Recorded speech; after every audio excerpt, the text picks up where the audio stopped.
Some big up ones. Lady in purple.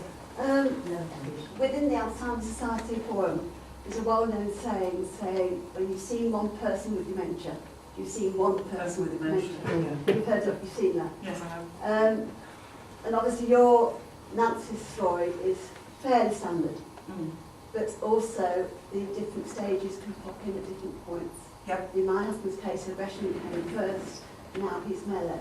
Those sort of different stages, which I think perhaps doesn't always come up on one person's story. No, but I can only tell mine. Yes, of course. Yeah. And I don't know what the standard is. There isn't really a standard, is there?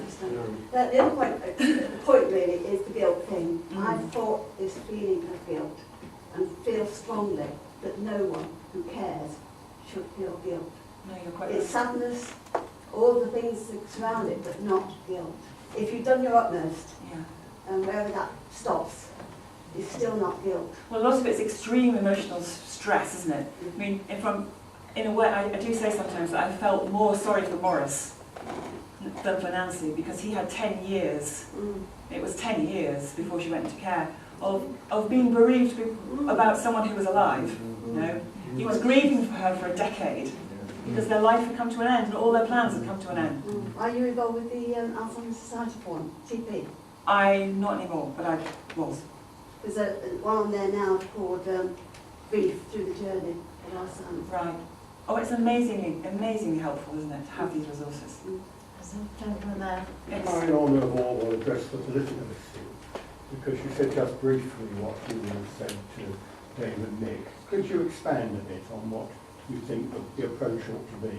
Because it's not just David and Nick, it's all of us, isn't it, who are not as committed to this as we should be. Would you like to expand your views on the political way forward? I don't know if I can say anything that I've said already, really. In headlines, I just think it's a scandal that people are taxed for being ill, which is what's happening at the moment. Well, what's the alternative? The alternative is that it shouldn't cost anything. Someone with terminal breast cancer doesn't have to sell their house. Why should someone who has dementia have to sell their house, which is what happens? What at the moment, the numbers may have changed a little because of the new regime, but when I last looked, everything was taken from you other than for £12,250. And that was what you were allowed to keep, to give to your heirs. Now, that's got to be wrong, hasn't it? Yes. Yeah. Because this is illness we're talking about, but the government still persists with this ridiculous idea that this is social care and somehow or other an option. And that's, you know, one of the buttresses of family guilt. Because if it's not regarded as a hospital, and it's just social care, an excuse for not funding it as though it's exactly. The answer is that we need to build masses of facilities for the elderly in general, for congenial living. Because at the moment, everyone's horrified at the idea of having to go into one of these places where they tie you to your chair, and they exist. It's got to be addressed. There's a young lady there. Has writing a book helped you to sort of understand your emotions and think through them, or and deal with them, I guess, or has it kind of hindered them? Yes, tremendously, because at a point, author vanity takes over, and you start writing, crafting beautiful sentences. And I wrote about 25 drafts of the book, and it got more and more beautiful. In fact, it got too beautiful, and I had to go back a bit.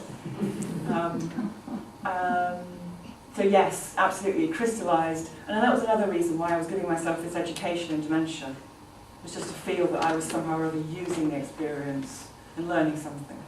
You know, I am a bit on a mission now. I mean, I do these talks a lot, and I get a lot of letters. Some of them are 25-page letters from people, and I answer them, which is usually a mistake, to be honest, because then you get another 25-page letter. You have a pen pal. So, yes, is the answer to the question. Well, listen, have you read John Saucher's book? Yes, I reviewed it for the Sunday Times a few weeks ago. What's your take on that book? I think dementia in a marriage is a completely different thing to dementia with transgenerational. And John is a tortured soul and finding it very difficult. I couldn't decide how it was of any benefit except perhaps to him. Well, it has been. That's the point. And obviously he's now doing his bit. Well, a lot of people are, and he is very involved in the whole dementia But I thought it was thing. very muddled. you know, love story, his career. A lot of it's about John. Yeah, it is a lot about him. Yeah. And he admits to being quite selfish, and you know, there is that just very slight feeling that somehow or other he's been done out of the deal. Yeah, he's deserved. Because he's a very sexual person, and you know, that life is gone. I thought there were elements in it, a bit, you mentioned John Daly, but there were elements in the Souchet book which I thought were inappropriate. I didn't see why he wanted to share some of these. Oh, I do agree with you on that. I think we need to get all of this out to the open, because there's been a real taboo about dementia, and there still is. And we've had terrible trouble selling this book. I mean, short books are wonderful. They took the book on, but that's after almost everybody else had said no, because it's not relevant. And I was telling Rebecca earlier that my bookshop in my own town won't take it out of health and put it on the table because it's not relevant to people. It's a health book. And I said to them, 1 in 3 people are 65 and then I get this disease. How relevant does it need to be? You know. So yes, but I actually really enjoyed that book, although very, very different to mine, because it's a different perspective. My brother is struggling with his wife, who Right. who has, I don't know whether people know about the Terran fractured variety of this. Yeah. So she's got this very significant eye problem. Oh right. Okay. If it's, so He that- says the shadow falls across the No, she page. can't see. Mm. So not only has she got the failure of memory and everything, a lack of memory of where things are up here. Well, it's all the brain, as you say, but she can't see on top of everything else. So he read the book thinking he was going to get some help. Because all you said about help as the carer and how it wears you out is very relevant to him. Andrea, thank you very, very much. It's Thank been you. fascinating. Thanks for having me.